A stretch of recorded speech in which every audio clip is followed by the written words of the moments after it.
दोस्तों, हारा वो जो लड़ा नहीं। हाय गाइस, मैं धर्म विमल आप सभी का एक बार फिर से स्वागत करता हूं। तो आज की अपनी इस वीडियो में हम बात करेंगे कि आने वाले आगामी 2025 में आप कैसे एक भावी अध्यापक बन सकते हैं और किन किन परीक्षाओं को आपको पास करना है, कौन सी परीक्षा क्या रोल निभाती है आपके आने वाले ईयर के अंदर। ठीक है, आपने डिग्री डिप्लोमा किया हुआ है, कुछ लोग बीपीएससी दे के आए हुए हैं, हताश हो चुके हैं, काफ़ी सारे सीटेट पास नहीं कर पा रहे हैं, काफ़ी सारे टेट दे दे के परेशान है। एमपी टेट दे दिया, यूपी टेट दे दिया, टेट क्वालिफाई करके बैठे हुए हैं लेकिन भर्ती का कुछ पता नहीं। तो सारे टॉपिक्स पे बात करेंगे कि आने वाले साल में 2025 में आप कैसे एक अध्यापक बन सकते हैं। बहुत सारे लोग जैसे रिजल्ट आता है वैसे ही कुछ लोगों के घरों में खुशियां छा जाती हैं और कुछ लोगों के घर हताश हो जाते हैं। तो उन्हीं के ऊपर बात करेंगे कि आने वाले समय में कैसे तैयारी करनी हो, किसको कितना महत्व देना है, किसका क्या रोल है, कौन सा एग्जाम क्या भूमिका निभाता है अगर आप एक अध्यापक बनना चाहते हैं। तो सबसे पहले बात करेंगे जो अभी एग्जाम चल रहा है, तो टीचिंग के फील्ड की बात करेंगे। ठीक है, तो सबसे पहले अभी चल रहा है एमपी टैड। क्या चल रहा है अभी?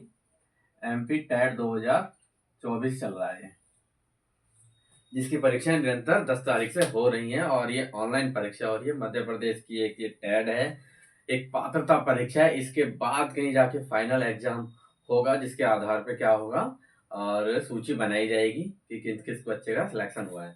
तो सबसे पहले अगर आपने डिग्री डिप्लोमा किया हुआ है और आपने एमपीटेट का फॉर्म भरा था तो अच्छे से क्या करें। एमपीटेट काफी लोगों के हो गया है, लेकिन अभी क्या है 22 तारीख और 29 तारीख और बीच में एक दो पाली होने, उनमें भी एग्जाम होना है। तो सबसे पहले एमपी टेट पास करें। ठीक है, एमपी टेट पास करने के बाद में आने वाले आपको जर्नल के लिए 90 नंबर चाहिए होंगे और आप कैटेगरी से बिलोंग करते हैं तो आपका क्वालिफाई हो जाएगा 75 नंबर पे। तो एमपी टेट पास कर लेते हैं तो आप मध्य प्रदेश के अंदर जो आगामी भर्ती आएगी 2025 में, 2025 में 100% मध्य प्रदेश में भर्ती आनी ही आनी है। तो वहां क्या कर पाओगे, आप अप्लाई कर पाओगे उस राज्य में, आपका सीटेट नहीं माना जाएगा अगर आपने सीटेट किया हुआ है, क्योंकि सीटेट पास करने वाले अभ्यर्थियों की संख्या लाखों में है। तो अगर आपने एमपी टेट पास किया हुआ है तभी जाके आप आगामी एमपी टेट के अंदर मध्य प्रदेश के अंदर जो भावी अध्यापकों की भर्ती होगी उसमें आवेदन कर पाएंगे। तो आपको उसके लिए एमपी टेट चाहिए ही चाहिए होगा। ठीक है, एमपी में इतना कंपटीशन नहीं है जितना कि आपका यूपी में है, ना बिहार में इतना कंपटीशन है, लेकिन एमपी में इतना कंपटीशन नहीं है जितना कि बिहार में और यूपी में है। इसके बाद करेंगे हम सी टेट की। तो जिन बच्चों ने क्या किया हुआ है, सी टेट पास नहीं है जिन बच्चों का, तो सबसे पहले सी टेट पास करें। अगर किसी भी राज्य के फॉर्म आप फिलअप नहीं कर पाए तो सबसे पहले क्या करें, सी टेट पास करें। सी टेट का जो एग्जाम है दिसंबर में होने वाला है आपका 14 से 15 तारीख में। ठीक है, तो अच्छे से तैयारी करें, लगभग 25 दिन का समय बचा, आप सीटेट क्वालिफाई करें। सीटेट के बेस पे ही हो सकता है आने वाले समय में क्योंकि 2-3 साल से चल रहा है कि डीएसएसबी की भर्ती आएंगी आएंगी, डीएसएसबी की भर्ती और डीएसएसबी की भर्ती वेट कर रहे हैं। तो यूपी के अंदर भी अगर सुपर टेट आता है तो वहाँ पे आपका सीटेट वैलिड माना जाता है, तो इसलिए सीटेट क्वालिफाई करना बहुत जरूरी हो जाता है डिप्लोमा और डिग्री धारकों के लिए। ये भी आपका 2024 में परीक्षा चल रही है तो इसका भी पास होना बहुत जरूरी हो जाता है अगर आप एक भावी अध्यापक बनना चाहते हैं। जिनका क्वालिफाई है वेल गुड, वो अपना आगे की तैयारी करें, लेकिन जिनका नहीं है वो सीटेट पास करना उनके लिए बहुत ज़्यादा जरूरी हो जाता है।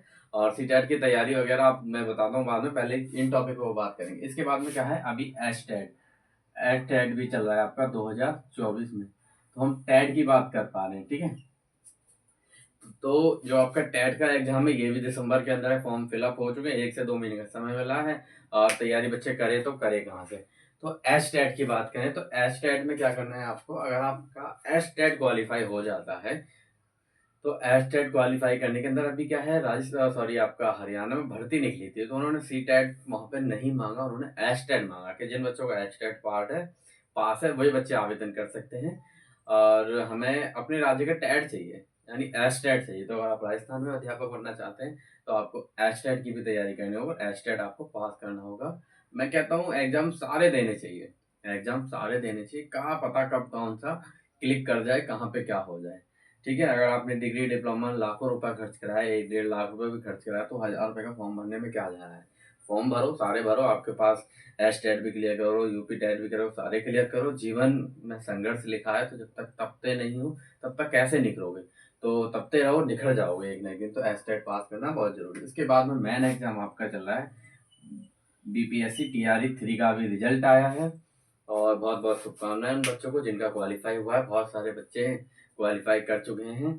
तो अगर पूरे भारत में कहीं शिक्षक भर्ती जोरों शोरों पर चल रही है तो 3 भर्ती कंप्लीट हो चुकी है बिहार के अंदर। टीआरई 3 फर्स्ट 2 सेकंड 3 टीआरई, और काफ़ी 1 से 1.5 लाख बच्चे का सिलेक्शन हो गया है। सबसे ज़्यादा यूपी से सिलेक्शन हुआ है। ठीक है, तो अभी तक बिहार में क्या है, डोमिसाइल लागू नहीं हुआ है, और आगे आने वाली जो भर्ती है उसमें भी डोमिसाइल लागू नहीं होने का, अगर होता भी, मेरे हिसाब से डोमिसाइल तो लागू नहीं होगा, सुप्रीम कोर्ट का ये आदेश है।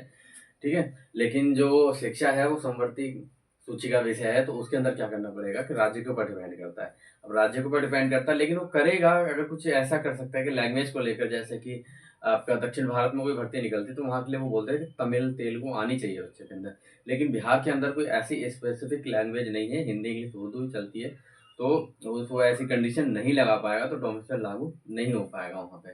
ठीक है, तो टीआरई 3 का रिजल्ट आ चुका है, उनका डीवी डॉक्यूमेंट वेरिफिकेशन होंगे, उसके बाद रिजल्ट फाइनल रिजल्ट लग जाएगा और स्कूल अलॉटमेंट हो जाएगा। उसके बाद में टीआरई 4 की बात करेंगे, तो टीआरई 4 का भी विज्ञापन आपको दिसंबर में, आई होप जनवरी में देखने को 100% मिल जाएगा। लोग कह रहे हैं कि दिसंबर में, लेकिन मेरे हिसाब से जनवरी खिंच जाएगी, तो 2025 में आपका ये आ जाएगा, और मार्च में आपका एग्जाम हो जाएगा आपका टीआरई 4 का। तो अच्छे से तैयारी करें, और जो बीपीएससी बिहार का जो एग्जाम है, अच्छे लेवल का एग्जाम आता है, कोई ऐसा नहीं है कि कम लेवल का हो या हार्ड लेवल का हो। अगर आपने अच्छे से पास किया हुआ, पढ़ा हुआ है सारी चीज़ों को, तो आपका क्लिक कर जाओगे।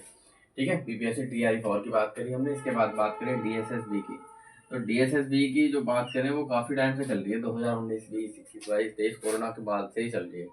लेकिन डीएसएसबी में भर्ती देखने को मिली ना, डीओ के अंदर मिली ना एमसीडी के अंदर मिली। लेटर जाते हैं, लेटर आ जाते हैं, काफ़ी सारे फेसबुक पे वायरल होते रहते हैं। डीएसएसबी के बैच लॉन्च हो गए, बतेरे हो गए, लेकिन हम आने वाले साल में कायस लगा सकते हैं कि डीएसएसबी के अंदर भी प्राइमरी टीचर की भर्ती आनी ही आनी है। ठीक है, अब प्राइमरी की भर्ती आनी है तो उसके लिए हमें क्या करना पड़ेगा, सीटेट पास करना पड़ेगा। अगर हमारा सीटेट पास नहीं है तो हम नहीं दे पाएंगे, आपका डीएसएलबी के एग्जाम में नहीं बैठ पाएंगे। तो डीएसएलबी की भी तैयारी अच्छे से करें। 200 नंबर का पेपर आता है, नेगेटिव मार्किंग होती है, और बहुत ही कठिन पेपर होता है, सेंट्रल दिल्ली का होता है। ठीक है, इसके बाद करें हम सुपर टैट के हम क्या कह सकते हैं। सुपर टैट की 2019 के बाद में लगातार सूखा पड़ा हुआ है। अभी 5 सितंबर को धरना प्रदर्शन भी हुआ था लखनऊ, लेकिन उसका कुछ असर देखने को नहीं मिला। यूपी के अंदर आयोग भी बन गया, अध्यक्ष भी बन गए, सारा कुछ बन गया, सारा कुछ फाइनल हो गया। टीजीटी पीजीटी के आसार दिखे, लेकिन प्राइमरी टीचर का अभी शिक्षक छात्र अनुपात बराबर है, कभी ये वो, तो अभी तक ऐसा कोई अनुमानित नहीं लगा। पहले कह रहे थे कि बहुत जल्दी यूपी टैट देखने को मिलेगा, तो यूपी टैट देखने को नहीं मिला। ठीक है, तो सुपर टैट से पहले भी क्या करवाएगी सरकार, आपका यूपी टैट करवाएगी। ठीक है, लेकिन अगर यूपी टैट की जरूरत नहीं है, अगर आपको सी टैट आपके पास है, अगर आपके पास सी टैट है, क्योंकि यूपी जो है वो सी टैट को क्या करता है, अलाउ करता है, तो सुपर टैट की वैकेंसी भी, आई होप कि चुनाव है अगले साल। ठीक है, चुनाव आने वाले समय में है, तो हो सकता है कि जो भर्ती 2025 में प्राइमरी टीचर को आपको देखने को मिले, क्योंकि रिटायर तो हो ही रहे हैं लगातार कंटिन्यू, लेकिन ये रिक्ति जा कहाँ रही है। ठीक है, तो इन 3 राज्यों में, दिल्ली में, यूपी में और आपका बिहार में, अच्छे से तैयारी करें, एनसीईआरटी को ना छोड़ें।